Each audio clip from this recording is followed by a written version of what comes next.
What is the more intentional life? What is intentional living? You see it on my channel. You've heard me talk about it. I've been tried to encourage you at the end of each of my videos, go out and live the more intentional life. But what does that actually mean? What does living the more intentional life look like? Let's talk about it.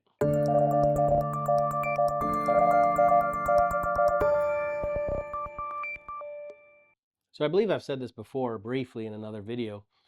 I believe one of the core ideas or principles of personal development is learning how to live intentionally, living on purpose.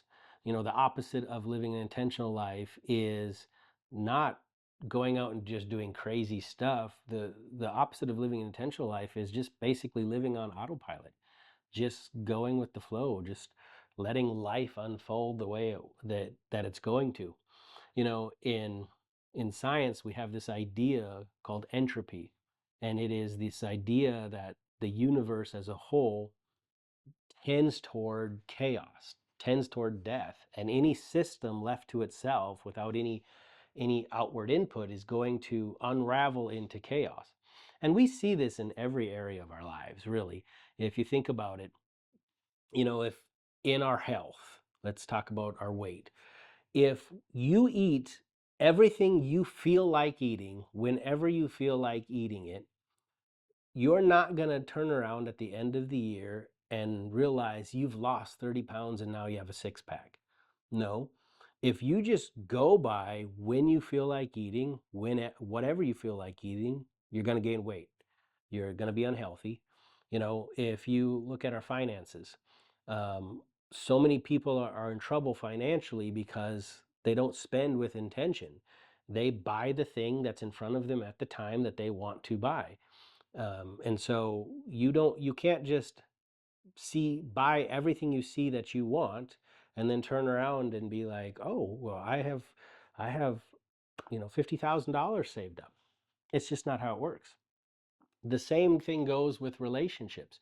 You can't just put a relationship on autopilot and never put in effort to to grow your intimacy, to spend time together, to share your life and your feelings together and not grow apart. That's going to happen. And so all of these areas of life, if you don't on purpose put intention to it, it's going to lead to chaos and confusion. And that's what living the more intentional life is. It doesn't take effort for you to get fat, for you to get in debt, for you to ruin your relationships. All you have to do is wake up, right? And just go about your day and not think about it, and those things will happen. But it does take effort to eat healthy and to lose weight and to exercise. It does take effort to watch your spending, to make a budget, to save and to invest. And it does take effort to build really good relationships and grow your intimacy with your spouse or your loved ones. And so that's what living the more intentional life is about. It's about understanding that every area of my life, I need to be able to look at it and set intention. I need to decide, what do I want that area of my life to look like? How do I want to live? And then what do I need to do in order to make that happen? Now, another part of living the intentional life is this idea, and it's an understanding that you cannot focus on everything at one time. You can't focus on your relationships, your finances, your health, your career, your savings and investment. And you can't do all of these things at once. So part of living the intentional life is what I call intentional growth, which is examining your life and saying, what part of my life needs the attention right now? And if your relationships are good, it doesn't mean you forget your relationships. I guess the only way I know how to think about it is, let's say you're cooking a big dinner, right? And you have all these things you need to cook. You need to cook the steaks, you need to cook the potatoes, whatever else. I'm not a cook, I don't know everything. There's some things that you can put on simmer and you can let it sit there and it'll stay warm and it's doing the cooking, it's doing its thing, but it doesn't need your attention at that time. And then there's other things you need to be focusing on right now.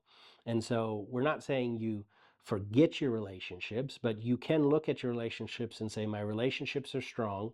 If I keep doing what I've been doing, this will maintain while I focus on my finances. Or my finances, I've done, I've made the intentional efforts to make some of my stuff automatic, meaning maybe intentionally you make it so a part of your paycheck goes directly into an emergency fund and another part of it goes immediately into your investment accounts. You can automate stuff intentionally. And now, because you've done that for a time, now you can say, okay, that's running the way it needs to right now, but now I need to focus on my health. I've I've gained weight. I haven't been eating as well as I should. I've kind of let myself go so I can do that. That's intentional growth. That is looking at your life and saying, of all the things that I need to do, what needs my attention right now? What can be kind of put on hold? Now, the goal of living the intentional life is never getting to the place where every part of your life needs immediate attention. That's crisis, right? That's what most people have to get to before they realize they need help and they realize they need to actually be living intentionally. And so that's really what living the intentional life is. And when I encourage you to live the intentional life, I'm encouraging you to examine your life and what do you want it to look like? If you don't set intention, if you just go on autopilot, you're not going to get better. And I've really seen that a lot of people live that way. Now, the reason I call it the more intentional life is a lot of people will set intention in one area, maybe two areas, right? Maybe they're super hyper focused on their career, but their health struggles because of it, or their relationship struggles. They lose their spouse, they lose their loved ones because of it, right? But they had intention here. So there are people who might be living intentionally in one area of their life. But to live the more intentional life, it is to examine every area of your life and say, is that area of my life where I want it to be? Am I pleased with that area? Am I happy with that? When I encourage you, go out and live the intentional life. What I mean by that is examine the areas of your life. Where are you and where do you want to be? And how do you bridge the gap? And when should you bridge the gap? And so I just wanted to share that with you because I'm going to continue my journey of living the more intentional life. I'm going to continue making these videos, and every time I hope to remind you to go out and live the intentional life. So anyways, I want to thank you for joining me today. If you have any other ideas about living the more intentional life, if you think of intention in a different way that might be helpful to others, leave a comment on there. If you want to subscribe to this channel, go ahead and hit the subscribe button. But go out and live the more intentional life.